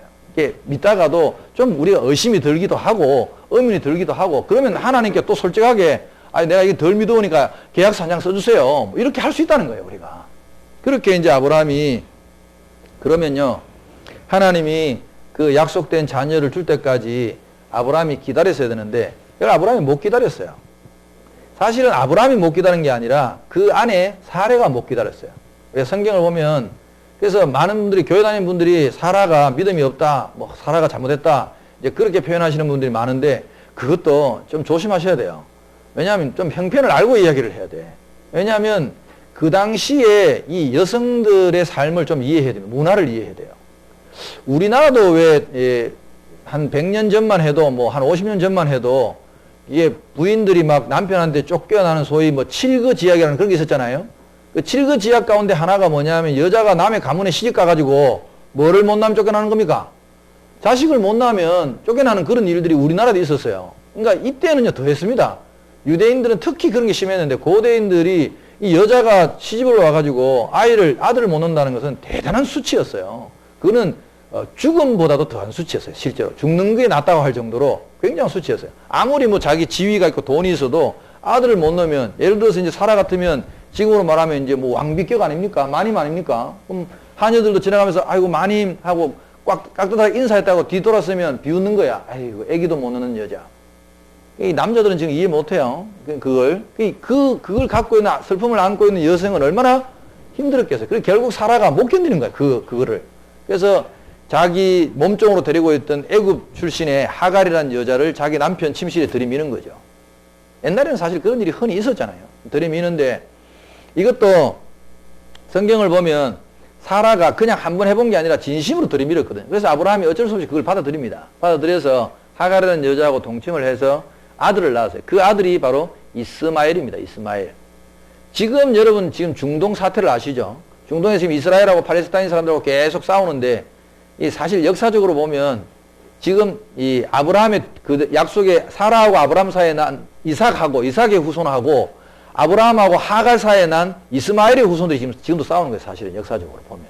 참 우리는요. 우리 교회 다니는 사람들 기독교인의 입장에서는 이 역사를 지금도 보면서 우리가 한 사람이 하나님께 순종하지 못한 그 역사의 결과가 이 몇천 년이 지난 지금에 와서까지도 아직도 그 영향을 미치고 있다. 참 그 영향력이 대단하다. 죄의 영향력이 정말 대단하구나. 불순종의 영향력이 정말 대단하구나 하는 걸 많이 느낍니다. 이스마엘이 아들이 낳았는데 하나님은 그 아들을 인정하지 않았어요. 왜냐하면 약속의 아들이 아니었기 때문에. 그래서 나중에 이제 이삭을 줄 때까지 하나님이 조금 틈을 더 둡니다. 아브라함의 일생 중에 이렇게 좀 보면 가장 특징적인 삶 중에 하나가 아브라함이 나그네 대접하는 걸 되게 좋아했어요. 지나가는 사람들, 이제 가난한 사람들, 말하자면 불쌍한 사람들, 이런 사람들을 대접을 잘 하던 사람이었어요. 기독교의 삶 가운데 가장 큰 덕목 가운데 하나가 우리가 이 사회에 소외된 자들, 연약한 자들, 가난한 자들을 잘 섬기고 대접하는 것이 기독교의 큰 정신 가운데 하나입니다. 긍휼을 베풀고 구제를 하고 하는 그게 기독교의 큰 사랑의 정신 가운데 하나인데 아브라함은 그걸 참 잘했어요. 아브라함의 특기이자 취미 생활이 바로 손님 접대하기였어요. 아브라함 집 앞에는 그냥 아무나 못 지나가. 아무나 지나갈 수가 없었어요. 성경에 보면 아브라함이 에셀 나무를 심었다는 기록도 있습니다. 그 에셀 나무라는 게 이제 우리 교회 다니시는 분들 중에 보면 그 엘리야 이야기 때문에 로뎀 나무 뭐 이런 거 이제 커피집 이름도 있고 그래요. 로뎀 나무 해가지고 로뎀 나무를 되게 좋아하는데 사실 그 로뎀 나무는 별로 좋은 나무가 아닙니다. 실질적으로. 로뎀 나무는 그 그늘이 전혀 없어요. 그 우리말로 하면 빗자루 나무라고 그러는데 빗자루 만들던 나무거든요. 그게 그늘이 별로 없고 시원하지도 않아요. 그 나무는. 근데 이 에셀 나무는 사막 지역에 이런 이제 뜨거운 지역에 잘 자란 나무였는데 그늘이 굉장히 두껍고 좋아가지고 이 나무 밑으로 들어가면 밖에 기온하고 약 10도 차이가 납니다.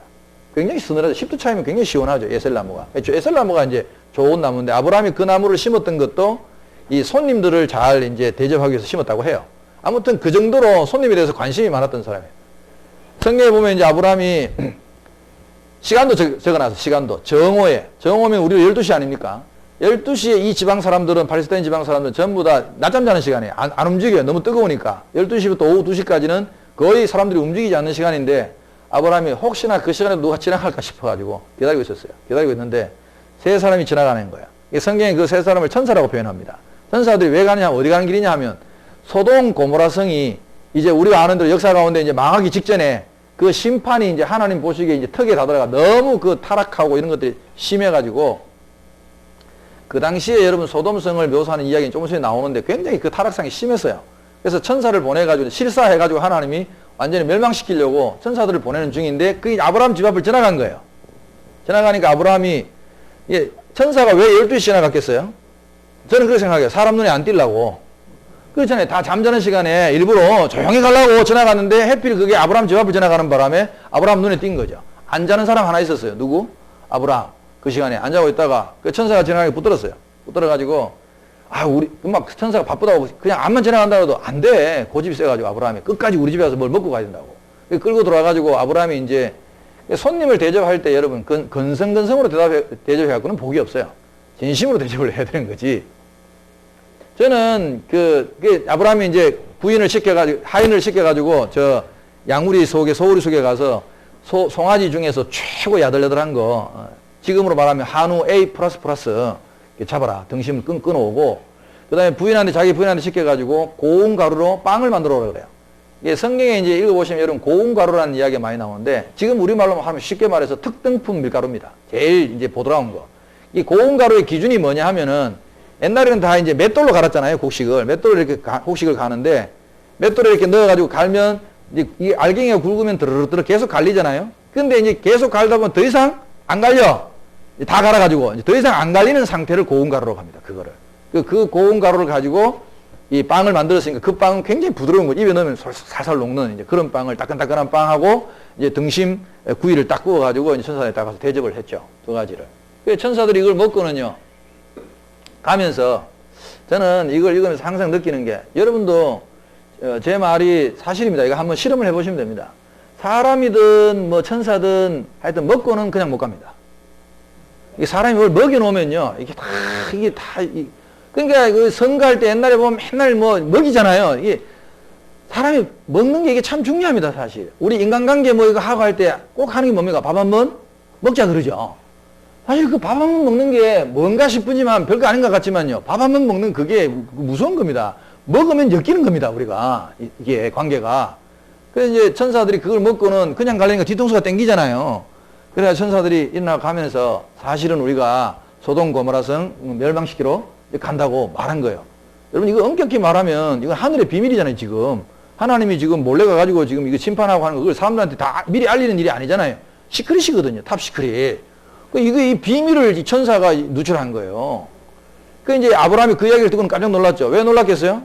그게 또 아직 누가 있어요? 자기 조카? 롯이 있단 말이에요. 이 롯이 또 그 구해놨더니 집에 안 돌아오고 아직도 거기 있었어요. 그래서 아예 성 안에 들어가 눌러 살았어요, 롯이.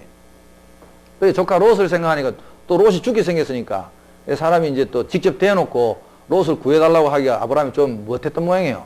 그래서 좀 돌려서 이야기합니다. 하나님은 공의의 하나님이신데 악한 자와 선한 자를 한꺼번에 멸망시키는 것은 저는 옳지 않다고 생각합니다. 그래서 소돔 고모라 성에 의인 50명이 있으면 어떡하겠습니까? 그러니까 천사가 뭐 당신 말대로 의인 50명이 우리가 조사해보고 있으면 그 50명 때문에 우리가 멸망시키지 않겠다. 여러분, 성경에 그 이야기를 잘 새겨들을 필요가 있습니다.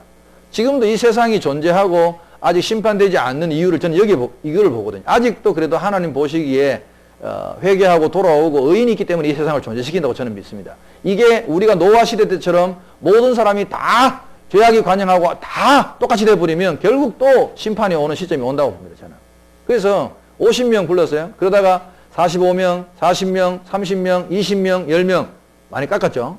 50명에 시작해서 10명까지 깎아서 마침내 10명까지 맞춰놨어요. 의인 10명만 있으면 10명 안 시키기로.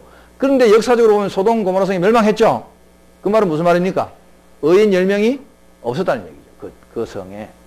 그래서 천사들이 그렇게 해놓고 가려고 생각하니까 또 뒷돌이 땡겨요. 왜 땡기냐 하면 2개씩 먹었잖아요. 등심 먹고 빵 먹었으니까. 이게 한 가지만 이야기해주고 가려니까 또 그래가지고 내년 이맘때에 네 아내 사라에게 아들이 있으리라. 그걸 이제 이야기해줘. 사실 그 이야기해주면 안 되는 거거든요. 지금 아브라함은 하나님께 시험 치고 있는 중이거든요. 그렇잖아요. 믿음으로 아들을 줄 때까지 기다려야 되는데 답안지를 미리 준 거랑 똑같아. 답안 유출이야. 정답 유출이야. 1년 만에.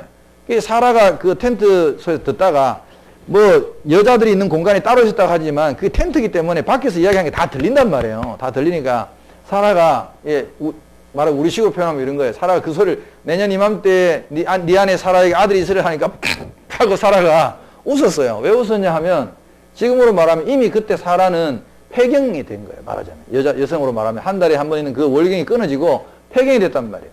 고대 여성들도 지금처럼 산부인과적인 지식이 별로 없어서도 이게 여자가 한 달에 한 번 그 있는 행사가 끝나면 아기를 가질 수 없다는 것은 경험적 지식에 의해서 그 정도는 다 아는 거예요, 여자들이. 그러니까 내가 이미 끝났는데 무슨 아기를 가지냐 하고 이제 웃었어요. 또 천사가 또 그걸 알고는 네 아내 사라가 왜 우리를 왜 웃느냐? 그 웃느냐는 그냥 건강한 웃는 게 아니고 비웃음을 말하는 거죠. 왜 우리를 비웃느냐 하니까 사라가 또 그 이야기를 듣고 나 안 웃었습니다. 그러고 그래. 웃었다 안 웃었다 하고 티격티격 대다가 천사들이 갔어요. 그리고는 이제 1년 만에 실제로 낳았잖아요. 이삭을 딱 낳았는데 유대인들이 여러분 이름 짓는 걸 한번 볼 필요가 있어요. 이름 짓는 게. 낳았는데 그래서 이름을 이츠하크. 우리가 성경 이삭이라는 말이 이제 히브리식으로 말하면 이츠하크라고 그러는데 이 이름의 뜻이 웃기네 하는 뜻입니다. 이삭의 이름 뜻 자체가 웃음이라는 뜻이에요. 그러니까 이 부모가 천사하고 너 웃었잖아 안 웃었잖아 이렇게 했던 그게 생각나가지고 너 결국 이름을 이삭이라고 짓게 될 거다 하고 갔거든요. 그래 진짜로 놓고 보니까 그 생각나서 웃었기도 하고 여러분 얼마나 기다렸던 아들입니까? 저절로 입이 찢어지지 않겠어요? 날마다 웃음이 나오지 않겠어요? 그 아이로 인해서 보기만 해도 너무 좋지 않겠어요? 그래서 그 아이의 이름을 아예 웃음이라고 지었습니다. 이삭의 이름의 뜻이 웃음이라는 뜻입니다. 그래서 그리고 이제 천사들은 갔는데 우리가 생각할 때 이 아브라함이 그 소돔 고모라 성을 구하기 위해서 50명, 45명, 40명, 뭐 30명, 20명 했던 이 기도를 우리가 교회적으로 신앙적으로 말하자면 중보 기도의 기원입니다. 이게 다른 사람을 위해서 우리가 다른 사람을 구원하기 위해서 기도하는 거. 이게 교회에서는 기본적으로 자기를 위해서도 기도하지만 중보 기도라는 걸 많이 합니다. 예를 들어서 나라와 민족을 위해서도 기도하고 또 이 땅에 아직도 하나님을 믿지 않는 사람들 그 영혼들을 위해서도 기도하고 가난하고 힘든 사람들을 위해서 기도하고 이게 다른 사람들을 다른 이들을 위해서 기도를 합니다.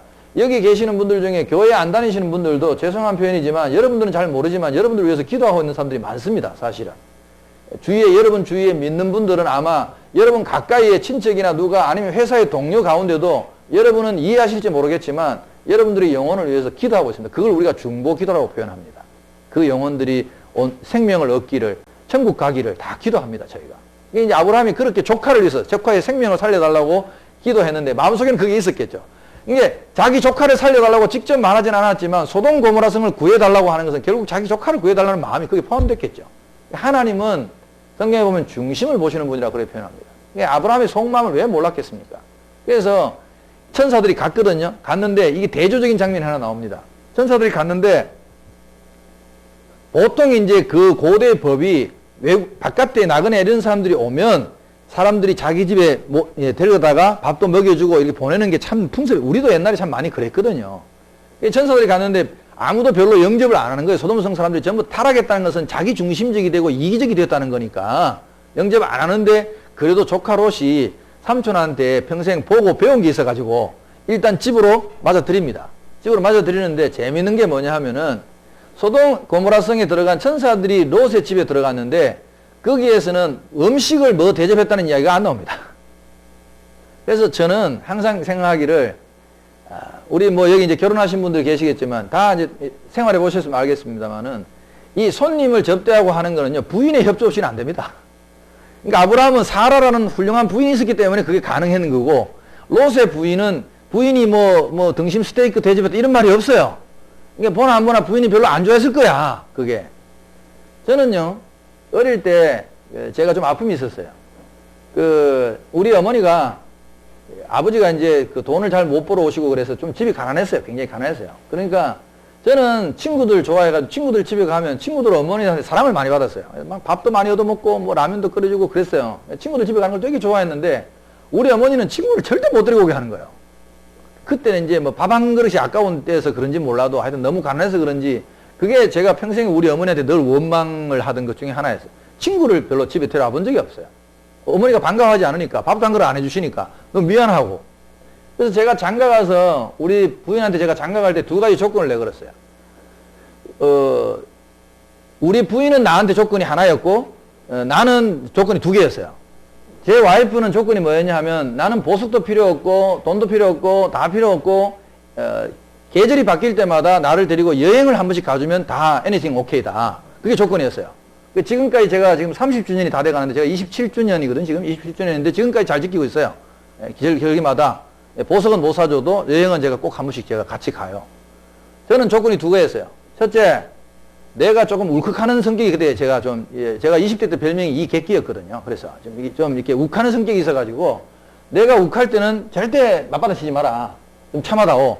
내가 이제 흥분이 가라앉고 나면 조곤조곤 따지면 잘못한 건 내가 다 잘못했다고 내가 할 테니까 내가 욱할 때는 제발 참아다오. 그게 한 가지 조건이었고 잘 살려면 우리가. 두 번째 조건은 사람 데려오는 걸 싫어하면 나는 이혼이다. 못 산다.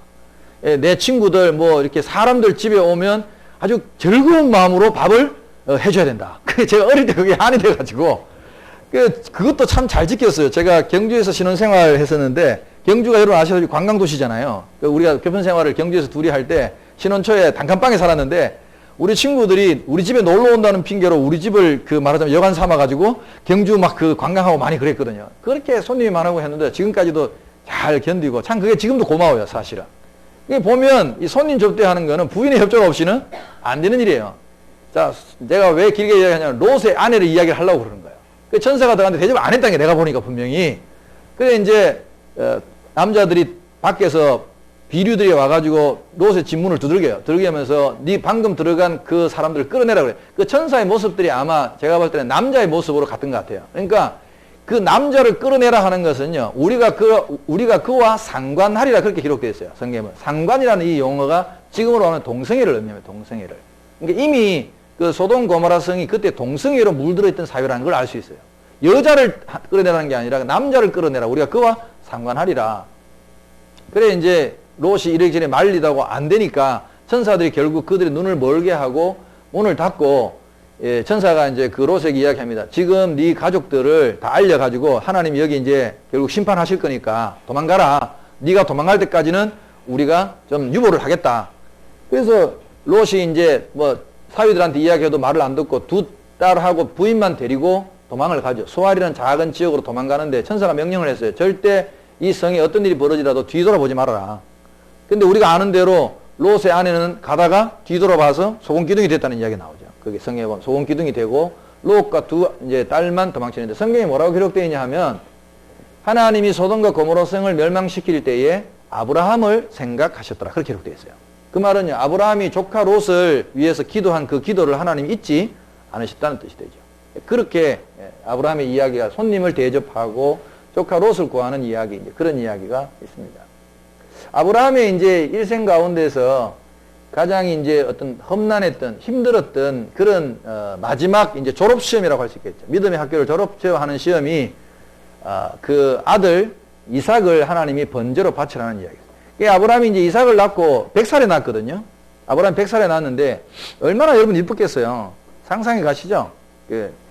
보통 남자들도 일찍 결혼을 해서 이렇게 아기를 일찍 놓은 사람하고요, 좀 늦게 결혼해가지고 늦게 아기를 놓은 사람은 이게 태도가 달라요. 저도 이렇게, 저는 일찍 결혼했잖아요. 일찍 결혼해가지고 첫 애를 28살에 낳았거든요. 그러니까 아빠 준비가 좀 덜 된 상태에서 낳아가지고 막 별로 이렇게 이뻐하지 않았어요. 그리고 제가 또 경상도 사람이니까 이 경상도 남자들이 좀 무뚝뚝하거든요. 아이들한테도 별로 이렇게 다정다감하지는 못해요, 솔직히. 그러니까 아들 둘 낳았는데 아들이니까 또 더 그렇더라고, 이상하게. 근데 제가 늦둥이로 딸을 봤거든요. 우리 막내가 딸이에요.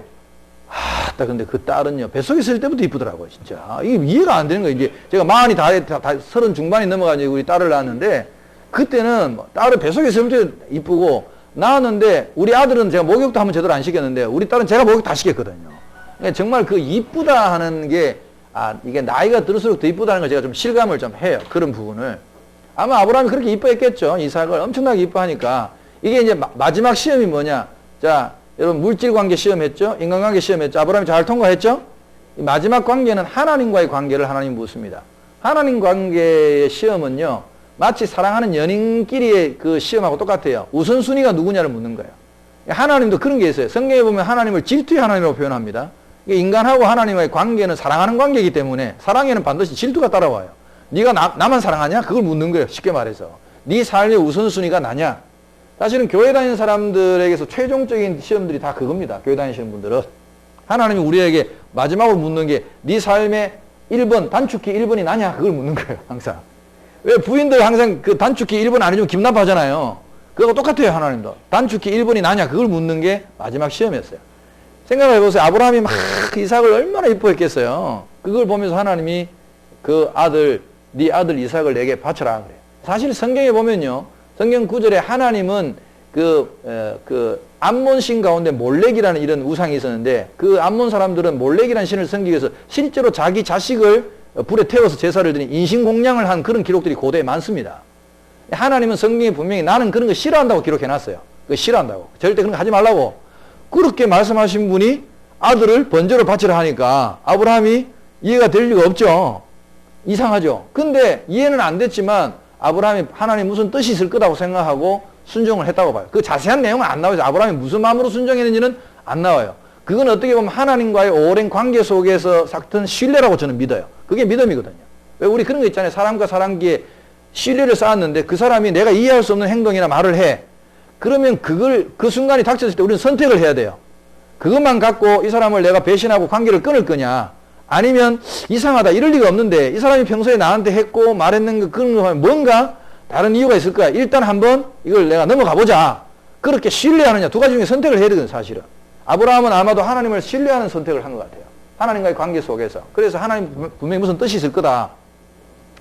그래서 가는데 이게 하나님이요, 차라리 그 자리에서 콱 죽이라 그러면 좀 충동적으로도 한번 해볼 수 있겠는데, 그거 못하게 하려고 인격적으로 하나님 순종하게 하려고 사흘길을 데리고 가서 모리아라는 그 산에 가서 아들을 제물로 바치라는 거예요. 참 혹독하잖아요. 어떻게 보면 굉장히 좀 인간적으로 하면 좀 잔인한 거예요. 사흘을 죽이러, 아들을 죽이러 데리고 가는 그 아버지 심정이 어떻겠습니까? 어쨌든 이제 그 아들을 데리고 하인 둘을 데리고 여행을 떠나요.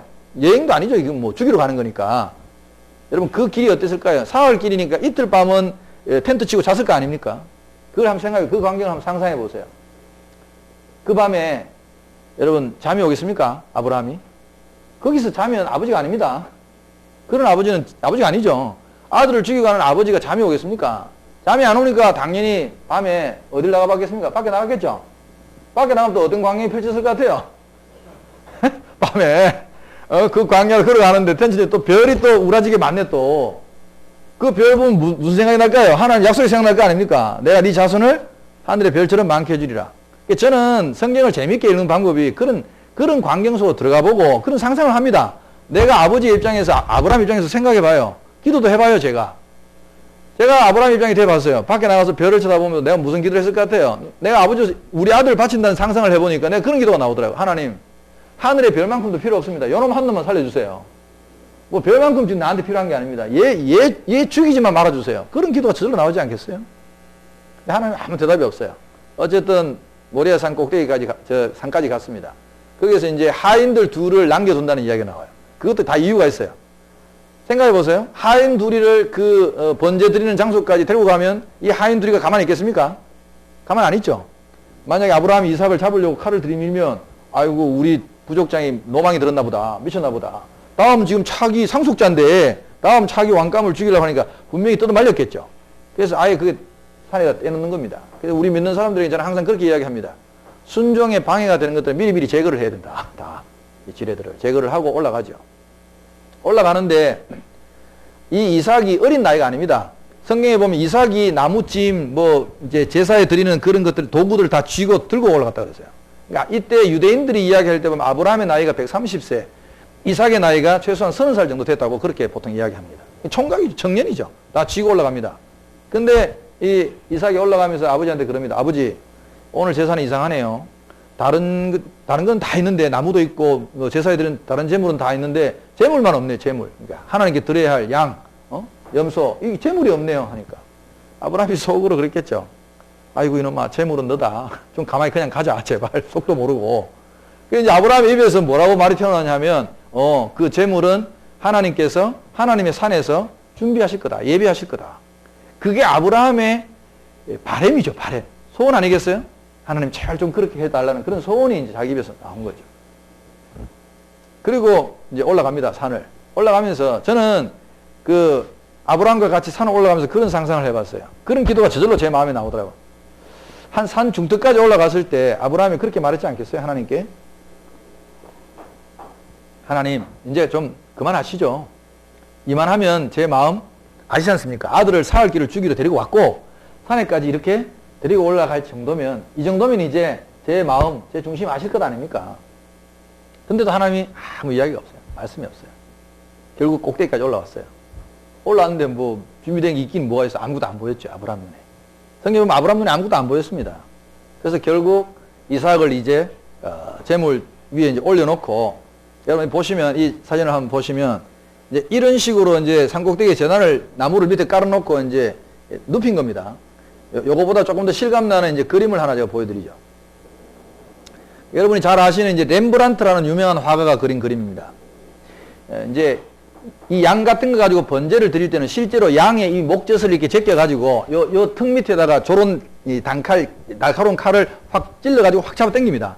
잡아 당겨가지고 이제 내장 같은 거 꺼내고 이렇게 태우거든요.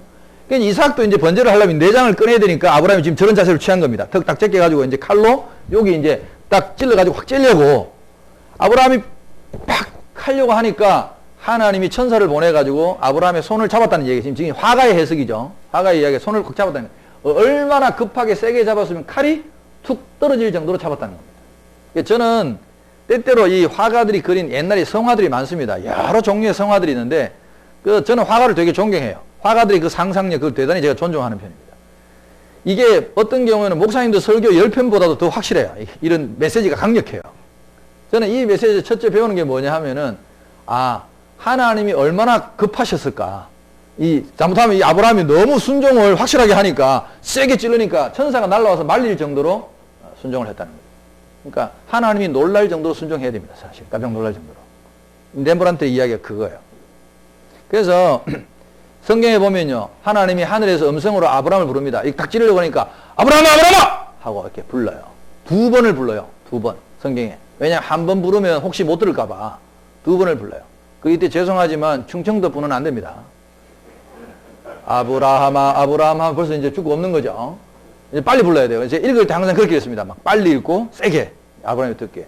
그렇게 내가 이제야 진짜 나를 네가 신뢰하고 믿는 줄 내가 알겠다. 더 이상 내가 너를 이제 시험하지 않겠다. 그리고 이제 아브라함이 뒤를 돌아다 보니까 뿔이 이 수풀에 걸려가지고 보둥대는 양 한 마리를 본 거예요. 순양 한 마리를 본 거예요. 그래서 아브라함이 그 이삭을 대신해서 그 순양을 가지고 제물을 드립니다.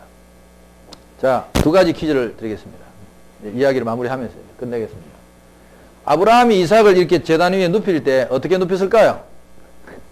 저는 성경에 이런 걸 되게 궁금해합니다. 어떻게 눕혔을까요? 1번, 이삭아 저 뒤를 돌아봐라 하고 뒤를 돌아보는 사이에 뒤통수를 깠다. 2번, 이 상황을 다 설명을 하고 이삭을 설득시켜서 눕혔다. 몇 번 같습니까? 예? 2번? 정답은 없습니다. 모르죠. 어떻게 눕혔는지는. 모르는데, 성경에 안 나왔으니까 모르는데, 저도 2번 같아요. 제 마음에도. 왜냐하면, 이삭은 우리가 성경적으로 예수님의 예표적인 인물로 봅니다. 순종의 아들로 봐요. 아버지에게 죽기까지 순종한 아들의 표본입니다. 그래서 아마 이삭에게 설명을 했겠죠. 이 상황이 이렇게 됐다. 그럼 이삭은요, 아버지의 뒤통수를 보고 자랐습니다. 여러분, 지금 여기 아버지도 계시고 어머니도 계시고 부모님들이 계시는데 그걸 기억하셔야 됩니다. 저는 제 목회의 철학이 뭐냐 하면은 성도들은 목사의 뒤통수를 보고 배운다는 게 제 목회의 철학입니다. 마찬가지입니다. 자녀들도 여러분의 앞을 보고 배우는 게 아닙니다. 여러분의 뒤통수를 보고 자랍니다. 자녀들도. 부모들이 앞으로 하지 말아야 하는 거 자기는 다 하고 있는 거 많죠? 자녀들에게 정직하게 살아 그런 거 자기 거짓말하고 자녀들한테 착하게 살아야 된다고 자기 착하게 안 사는 거 많죠? 뒤통수로 까는 거 많지 않습니까? 아이들이 다 안 보는 것도 다 봅니다. 목사도 마찬가지입니다. 앞에서 설교하는 것만 갖고는 성도들을 끌고 갈 수 없습니다.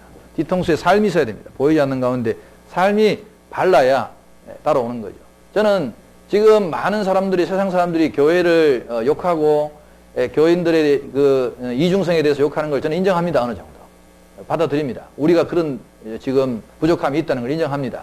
그리스도인들이 정말 앞과 뒤가 같다면 정말 그들이 말하는 대로 배운 대로 그렇게 우리가 산다면 이 세상에 교회를 안 다닐 사람 없다고 저는 생각합니다. 다 그리스도인의 삶이라는 것은 정말 훌륭하기 때문입니다. 말씀대로 살면 우리가 이 세상에 누구한테도 손가락질 받지 않는 삶을 삽니다. 그런 게 굉장히 중요하죠. 이삭은 아버지 뒤통수를 보고 자랐습니다. 아버지가 자기의 생명을 걸고 하나님께 순종했다는 걸 받는 자녀이기 때문에 저는 이렇게 순종할 수 있었다고 그렇게 믿습니다. 자, 또 하나 이제 마지막으로 퀴즈 합시다. 이런 걸 제가 좋아합니다. 재밌어 하는데 숯불에 걸린 양은 언제부터 거기 있을까요? 뿔이 걸린 그 양은 언제부터 거기 있을까요? 이것도 번호로 하겠습니다. 1번 아브라함이 딱 이삭을 잡으려고 순종하는 그 순간에 하늘에서 뚝 떨어졌다. 하나님 떨어뜨려줬다. 2번 원래부터 사실은 거기 있었는데 아브라함이 자기 문제에 집착해서 자기 문제만 보느라고 그걸 미처 보지 못했다. 몇 번 같습니까? 2번이? 확신해요? 정답은 없습니다. 이것도 역시 성경에 나와있진 않아요. 언제부터 있었는지 나와있진 않아요. 근데 저도 2번이라고 생각합니다. 왜 2번이라고 생각하는지 제가 이해합니다. 이거 제가 교회 집회, 지금 제가 저녁에 지금 계속 서울 그 순복음교회에서 지금 집회하고 있는데 어제 제가 교인들 300명 놓고 제가 물었던 질문입니다. 다 온 교인들이 다 2번이라고 대답했습니다. 왜냐면 자기 경험이 있거든요. 삶에 있어서 우리가 믿는 사람들이 실제로 하나님이 이미 해결책을 딱 옆에 뒀는데 다 보여주셨는데 우리가 자기 문제에 집착하다 보면 안 보입니다. 이거는 믿음이 아니라 세상 일에도 그렇습니다. 뭔가 하나 집착하다 보면 보이지 않는 게 참 많습니다. 그래서 아마 원래부터 그게 있었는데 아브라함이 자기 문제를 보느라고 보지 못했다고 그렇게 보는 거죠. 어쨌든 아브라함이 그 이삭을 돌려받은 것을 우리는 신약적으로 부활의 사건으로 봅니다. 이삭은 이미 하나님께 드려서 죽은 존재로 보고 예수님이 죽으셨다가 다시 살아난 사건을 이삭을 하나님께 바쳤다가 돌려받은 사건으로 비유하기도 합니다. 그렇게 아브라함은 이제 이게 졸업시험이었어요. 그 이상 22장 넘어가면 다시는 하나님이 아브라함을 시험했다는 이야기가 없습니다. 그래서 아브라함이 일생 동안 믿음이 자라가서 마침내 하나님께 자기의 전 존재를 다 드릴 정도의 믿음의 사람이 되고 그는 믿음의 조상이라는 그런 참 거룩한 칭호를 얻게 되었습니다. 여기 계신 분들 중에는 믿음의 정도가 다 다르다고 생각합니다. 학년이 다 다릅니다. 1학년도 있고 6학년도 있고 다 있습니다. 그러나 하나님이 어떤 시험을 주실 때는 성경에 나온 것처럼 자기 학년에 맞는 시험을 주십니다. 감당치 못할 시험을 주신 일이 없다고 성경이 이야기하고 있습니다. 1학년짜리에게 미분적분 시험 안 냅니다. 하나님이. 1학년이면 1학년이 감당할 수 있는 만큼. 만약에 믿는 분들 가운데 내게 큰 시험이 왔다면 오히려 그걸 기뻐해야 됩니다. 야고보 사도가 말하기를 너희가 시험을 만나거든 기뻐하라는 의미가 그겁니다. 아, 하나님이 나한테 큰 시험을 줬어? 그러면 내가 이걸 충분히 감당할 수 있다고 믿고 주신 겁니다. 내가 그만큼 믿음이 자라고 신앙이 자랐다는 것을 의미합니다. 그래서 이런 시험들을 잘 감당해 나갈 수 있는 사람이 우리가 되었다는 것을 의미합니다. 믿음은 여러분 자라는 것입니다. 지금도 계속 자라는 것이고 한 발 한 발 신앙생활을 하면서 자랍니다. 지금은 내가 성경도 모르고 하나님이 누군지도 잘 모르고 어색하고 부족하지만 우리가 이 길을 한 걸음 한 걸음 걷다 보면 우리도 아브라함처럼 그렇게 믿음의 과정을 밟아가고 성장하고 자라게 될 줄로 믿습니다. 2014년도에 첫 주간에 여러분들을 만나서 이 아브라함의 이야기를 함께 나누는데 여러분의 일생도 이렇게 믿음의 길을 걸어가서 마침내 아브라함처럼 하나님의 신의 친구가 되는 그런 위대한 경지까지 여러분의 믿음이, 여러분의 삶이 그렇게 자라고 발전되기를 축복합니다. 우리 한번 기도하겠습니다. 하나님 감사합니다. 새해 첫 주간에 또 우리 네오와인 이 귀한 회사에서 우리 직원들과 함께 하나님의 말씀을 함께 나누었습니다. 우리 인간이 살아가면서 일생 동안 겪는 많은 어려움들이 있습니다. 물질의 어려움도 있고 인간관계의 어려움도 있고 하나님과의 관계의 어려움도 있습니다. 하나님 이 모든 것을 한 단계 한 단계 하나님과 동행하면서 이겨내고 승리했던 아브라함처럼 하나님 이곳에 있는 모든 분들이 다 2014년도 하나님 새로운 한 해를 모든 어려움과 환난을 주님과 함께 동행하면서 믿음으로 승리하는 한 해가 될 수 있도록 축복하여 주시옵소서. 감사드리며 예수님의 이름으로 기도드립니다. 아멘. 수고하셨습니다.